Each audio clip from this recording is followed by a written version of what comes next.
लावलेला आपण ON this one.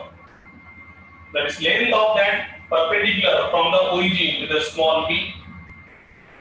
या वेक्टरचा पोझिशन वेक्टर म्हणजे काय n बार आणि त्याचा युनिट वेक्टर along that वर नथिंग बट n कॅप्स.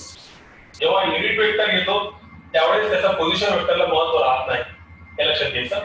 आपण युनिट वेक्टर सुद्धा घेऊ शकतो त्यावेळेस तुम्हाला याची गरज नाही वेक्टर घ्यायची. For finding the equation of plane, we must require one point P other than n. याला सोडून एक मनाचा पॉइंट P घेतला, याचा position vector R bar. Let us join this one NP. Okay, आता बघा कंडिशन काय. जसा हा वेक्टर हा ON प्लेनला परपेंडिक्युलर आहे. It is perpendicular to the plane.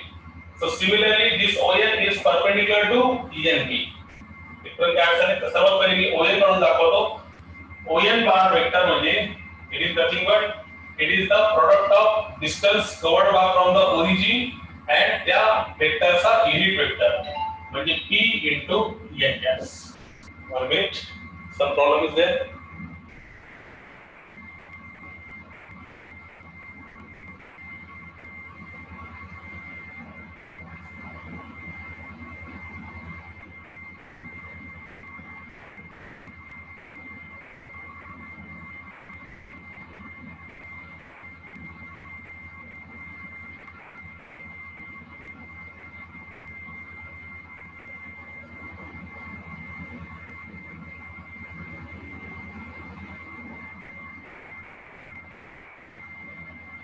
Okay, दिसायला कसं वेळा व्यवस्थित.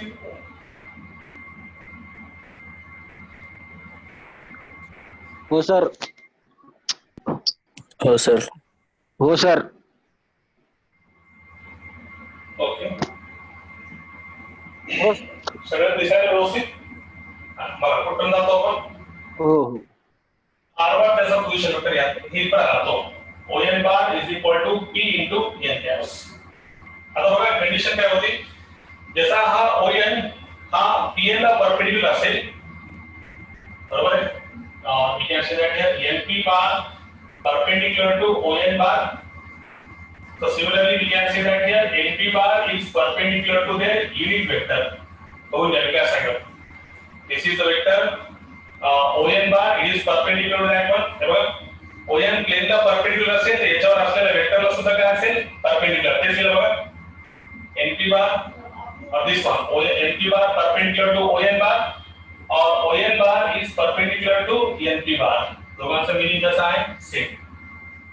मग आता त्याचा अर्थ असा आहे की NP bar is perpendicular to आपण ON bar लिहिला का की त्याचा वेक्टर युनिट वेक्टर लिहिला का दोघांचा मीनिंग कसा आहे same. Okay, ON bar this is the unit vector along ON bar. So NP bar is perpendicular to ON bar म्हणजे युनिट वेक्टर n कॅप्स. म्हणजे या दोघांचा dot product is equal to किती 0. आता बघा NP बार चा position vector घ्या. NP bar चा पोझिशन वेक्टर मतलब position vector of P minus position vector of n म्हणजे काय वेक्टर बघा R बार P चा पोझिशन वेक्टर मायनस n चा पोझिशन वेक्टर म्हणजे व्हॉट इज n चा पोझिशन वेक्टर म्हणजे ON बार म्हणजे किती एक मिनिट लिहितो रे बघा position vector of P minus position vector of n dot n caps is equal to 0. He step तुम्हाला एखाद्या वेळेस समजणार नाही त्यामुळे मी लिहून सांगायला.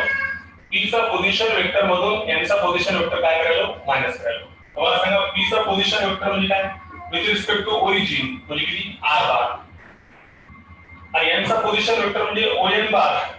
ते तुम्हाला काय सांगितलं किती यायचा n चा पोझिशन वेक्टर म्हणजे किती. Yes, how much? It is nothing but ON bar, है ना. ON bar चा with respect to origin म्हणजे ON bar and ON bar किती आहे तुमचा P into n caps dot n caps is equal to किती 0. बघा आता त्याला समजलं नाही ते बघून घ्या. हा जो पोझिशन वेक्टर ऑफ n जे आहे it is nothing but it is a ON bar with respect to origin and ON bar आपण काढलेला आहे तो म्हणजे किती P into n caps. तर त्यामुळे पोझिशन वेक्टर ऑफ n च्या जागी मी काय लिहिलं P into n caps एवढी काढली आपण. आता डॉट प्रोडक्ट घ्या R bar dot n caps minus into n caps dot n caps is equal to किती 0. तर मग हा तुम्हाला असा आला का बघा, इथे दिसायला का तुम्हाला? आय थिंक सो दिसत असेल. ठीक इथे लिहू. तर हा किती झाला बघा, r bar dot n caps minus, आता युनिट वेक्टर म्हणजे काय, मॅग्निट्यूड ऑफ युनिट वेक्टर, आणि युनिट वेक्टरचा मॅग्निट्यूड किती असतो 1. हे बघा मी काय सांगितलं, n caps is nothing but this one, and magnitude of n caps square that is open त्याला 1, बरोबर आहे. हे किती झालं, and is equal to 1, so that is equal to 0.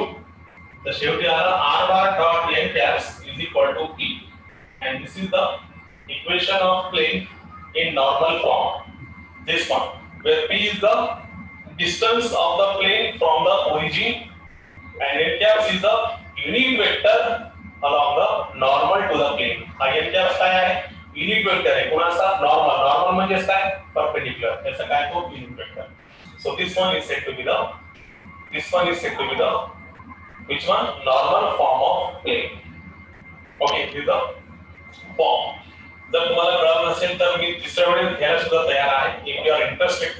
Otherwise जर कळलं असेल तर ओके, नाहीतर मी इथं पुन्हा सांगतो बघा काय काय लक्षात घ्यायचं त्याच्यामध्ये. परीक्षेत हा प्रूव्ह करून विचारणार नाही, फॉर्म जरी लक्षात आलं तरी संपलं. r bar dot n caps is equal to किती p. तर बघा तरी मी सांगतोय तुम्हाला समजून काय काय केलं आपण याच्यामध्ये, एकदा शेवटी बघून घ्या, कारण हा महत्त्वाचा आहे. 3 ते 4 प्रश्न याच्यावर आपल्याला करायचे आहे. एक लास्ट वेळेस बघूनच घ्या. बघा काय काय केलं ते लक्षात घ्या. तर सगळ्यांना तिसऱ्या वेळेस दाखवलं, हा ओरिजिन पासून एक परपेंडिक्युलर काढला या प्लेनला, त्याचं नाव काय दिलं आपण, n, this one. याचा डिस्टन्स ओरिजिन पासून किती आहे, p. आता मी पोझिशन वेक्टर घेत नाही, काय घेतो, n caps.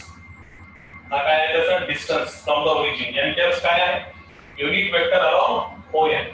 त्यामुळे आता जर मला ON बार काढायचा असेल तर ON bar is nothing but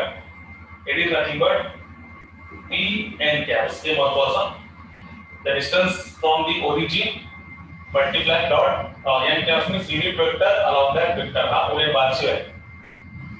त्यानंतर प्लेनची इक्वेशन काढायची असेल तर एक मनाचा पॉइंट p घेणार, त्याला ओरिजिन पासून जॉइन करणार, त्याचा पोझिशन वेक्टर r बार. हा पॉइंट कॅपिटल P, हा स्मॉल, हा कॅपिटल, डिस्टन्स स्मॉल p, हे प्लेन p चा, हे दोघांना जॉइन करा. आता मला सांगा, हा ON प्लेनला परपेंडिक्युलर आहे, याचा अर्थ आहे ज्याच्यावर असलेल्या वेक्टरला सुद्धा काय आहे, परपेंडिक्युलर आहे. त्यांना असं लिहू शकतो ON bar, or we can say that here NP bar perpendicular to ON bar.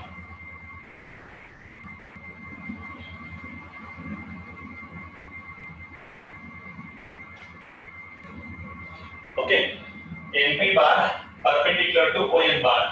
जैसा आपका है NP bar is perpendicular to ON bar जर रही, this is the unit vector along ON bar. आम्ही याच्या जागी n cap सुद्धा लिहू शकतो. ठीक आहे. आता दोन्ही एकमेकाला परपेंडिक्युलर आहे, तर दोघांचा dot product is equal to किती 0. आता डॉट प्रोडक्ट 0 आला तर मला काय करता येईल, तुम्हाला माहिती आहे मला काय करता येईल, p चा पोझिशन वेक्टर मधून n चा पोझिशन वेक्टर मायनस, म्हणजे कसा भेटणार मला, OP bar position vector of p with respect to origin म्हणजे OP bar minus position vector of n with respect to origin म्हणजे काय, ON bar. OP bar minus ON bar dot n caps is equal to 0. असा पण लिहिता येतो त्याला. Position vector of p म्हणजे position vector of p with respect to origin म्हणजे काय, OP बार, म्हणजे या ठिकाणी मला काय भेटणार, r बार, त्याचा पोझिशन वेक्टर. आणि ON बार आपण फ्रेश काढलेला आहे.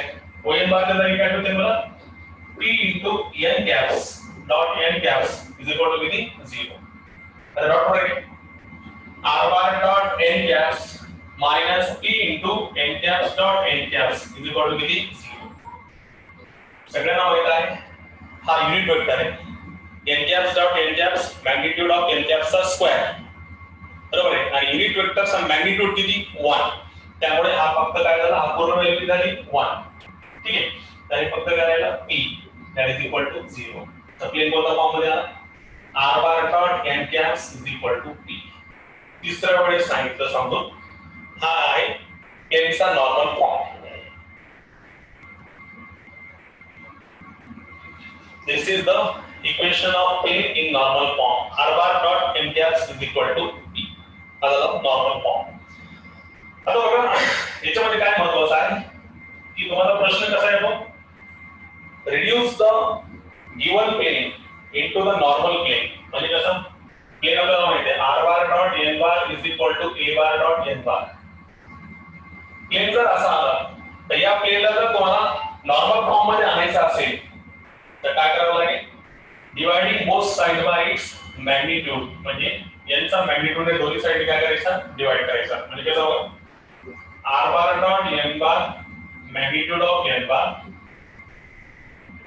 मॅग्निट्यूड ऑफ एन बार.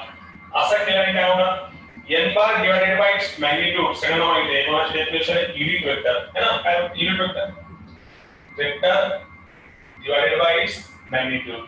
त्यामुळे हा एन कॅप्स म्हणजे vector divided by its magnitude is equal to हा a bar dot vector divided by its magnitude म्हणजे याचा युनिट वेक्टर. असं जर तुम्ही केलं तर तुम्हाला काय भेटणार, प्लेनचा फॉर्म मध्ये भेटणार. त्याचा अर्थ आहे जर प्लेन या फॉर्म मध्ये दिला असतील त्याला काय करायचं, dividing both side by magnitude of n bar ने डिवाइड करायचा आणि प्लेनला कोणत्या फॉर्म मध्ये आणायचं, नॉर्मल फॉर्म मध्ये आणायचं.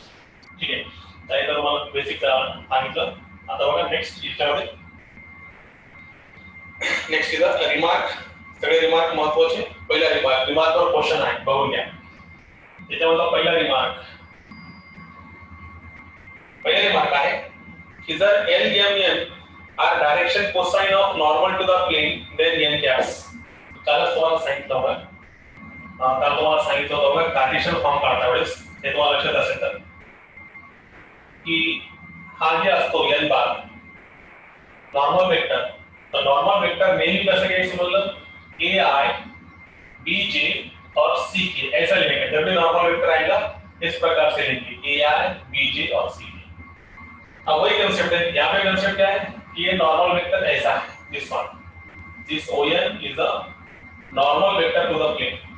अब अगर से ये ओ एन की डायरेक्शन कोसाइन पता है, एल एम एन पता है, तो उस समय ये जो नॉर्मल वेक्टर है मतलब ये जो एन बार है, ये denote this O N bar as a N bar normal vector. तो जब डायरेक्शन कोसाइन पता है तो ये क्या हो जाएगा, एल आई एम जे प्लस सी के. सेम काल आपण बघितलं एन बार नॉर्मल वेक्टर काय असतो, ए आई बी जे सी के. त्याच्यामध्ये एबीसी काय असतात, डायरेक्शन रेशोस. तर या रिमार्क मध्ये जर तुम्हाला नॉर्मलचे डायरेक्शन कोसाइन माहित असेल तर तुमचा नॉर्मल कसा असेल, एल आय प्लस एम जे plus n K.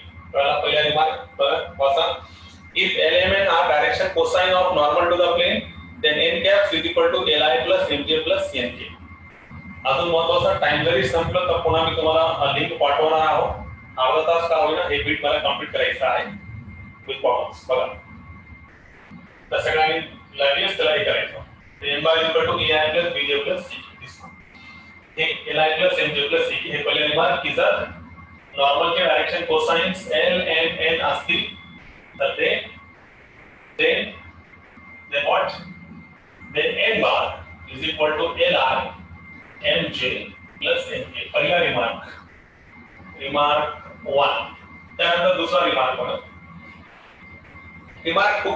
If n is the foot of perpendicular drawn from the origin to the plane and ON is equal to plane, then the coordinates of P are. बघा आता हे condition काय बघा, figure असल्याशिवाय करणार नाही. Figure तुमच्या समोर होती त्या 3 डायमेन्शनल स्पेस मध्ये या प्लेनला ज्यावेळेस आपण हा परपेंडिक्युलर घेतो, दिस वन, हा जे n घेतो तर हा n चे तुम्हाला कोऑर्डिनेट्स काढता येतो, फुट ऑफ परपेंडिक्युलरचे कोऑर्डिनेट्स. सेकंड रिमार्क मध्ये आपल्याला जर फुट ऑफ परपेंडिक्युलरचे कोऑर्डिनेट्स विचारलं त्याच्यासाठी काय माहिती, काय आवश्यक आहे, आपल्याला याचा डिस्टन्स ओरिजिन पासून p माहित असणे आवश्यक आहे आणि त्या नॉर्मलचे direction cosines l and n हे दोन गोष्टी माहित असतील तर त्यावेळेस आपण यांचे फुट ऑफ परपेंडिक्युलरचे कोऑर्डिनेट्स काढू शकतो. कळालं का? फुट ऑफ परपेंडिक्युलरचे कोऑर्डिनेट्स काढण्यासाठी काय माहित पाहिजे, डिस्टन्स फ्रॉम द ओरिजिन म्हणजे p आणि त्या परपेंडिक्युलरचे डायरेक्शन कोसाइन्स हे दोघांचा गुणाकार म्हणजे तुम्हाला काय भेटणार त्याचे फोट ऑफ परपेंडिक्युलरचे कोऑर्डिनेट्स म्हणजे कसं काढता येईल तुम्हाला direction cosine multiply by distance म्हणजे LP, MP, NP. So this is nothing but it is the coordinate of N. LP, MP, NP. N काय आहे हा परपेंडिक्युलरचा foot of perpendicular from the origin.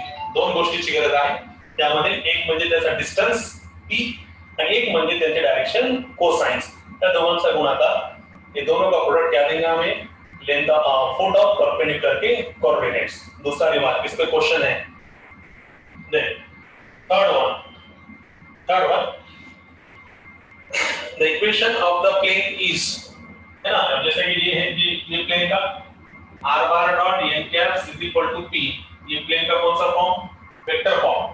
तसा जर याचा कार्टेशियन फॉर्म काढायचा असेल तर कार्टेशियन फॉर्म म्हणजे काय lx my nz is equal to p. This one is said to be the Cartesian equation of plane in normal form.